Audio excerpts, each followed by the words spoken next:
When we talk about transadaptation, we're talking about at a linguistic level.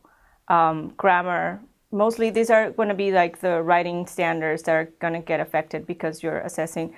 For instance, English is it's not as phonetic as Spanish. So in English, you will have standards where you would be assessing,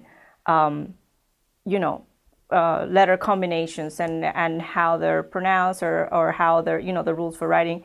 That won't apply in Spanish because in Spanish, every letter has a sound and that's the sound for it. There's no special combinations or special, syllables like in English would do. So in those cases, we would have to adapt the item so it still makes sense in Spanish, but then you wouldn't be assessing the exact same standard or the exact same, skill because it's a different language.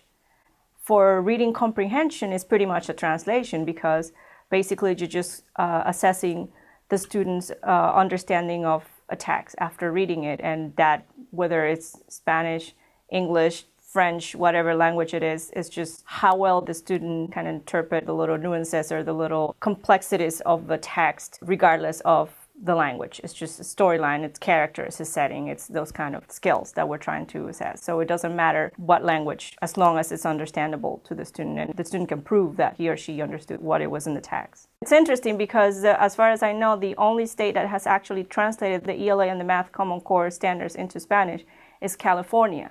And if you do read the Spanish Common Core, they've actually done a little bit of transadaptation and they have added standards to address the specific skills that should be assessed in this particular language.